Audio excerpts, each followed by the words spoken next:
A temple? A burial site? Or perhaps an observatory? There's no clear answer to the question of what Rujm el-Hiri in the Golan Heights, close to the Syrian border, was used for. It's the largest ancient megalithic monument in the Near East. Many compare it to Stonehenge in England. This place doesn't have any strata, no layers and no finds. It's virtually empty. On the one hand, it's very hard to identify it, to understand when it was built. On the other hand, anyone can tell anything. The name Rujm el-Hiri means in Arabic, stone heap of the wild cat. Experts say it's at least 5,000 years old and associate it with the Chalcolithic era. It's made out of more than 40,000 basalt stones. Over the years, different theories were suggested regarding this site. Some say it was an ancient astronomical observatory, possibly because of its ring-shaped structure. If you stand in the middle of the central cairn, is not in the middle of the whole complex.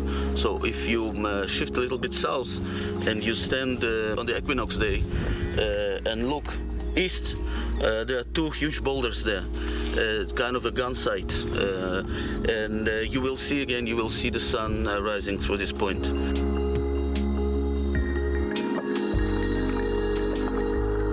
Others suggest that the place was a tomb, since a small cave was discovered in its center. Dr. Freakman has another theory. I think, actually, that indeed it was ritual, but it was not a tomb, but it was indeed related to the theme of death. I think that people who served in this place, who prayed here, sacrificed here, they believed that this was the point where the dead people were to pass to the land, to the Netherlands, the place of the dead. The site was discovered in 1968 by a team led by acclaimed archaeologist Shmarya Gutman. He named it Galgal Rephaim, Circle of Ghosts in Hebrew, referring to the biblical figures, Nephilim or Rephaim, giant people who are mentioned in the Bible as the sons of God. Rephaim was a nation that was living here in the area, in the Bashan.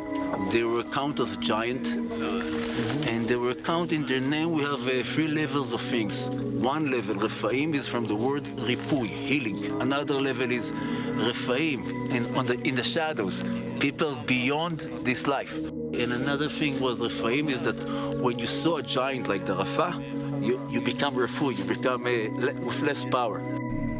Rujm el-Hiri is not a religious place, and its history is much earlier than the cradle of monotheism. However, thousands of years later, it still attracts.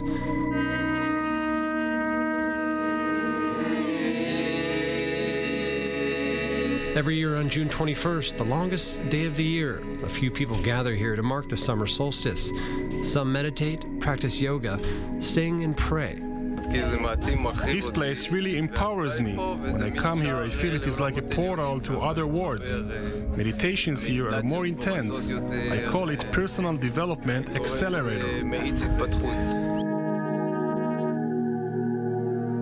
I think this place is having a very strong old prayer, an old letter with earth that is saying to us, come over here, work first of all as a circle.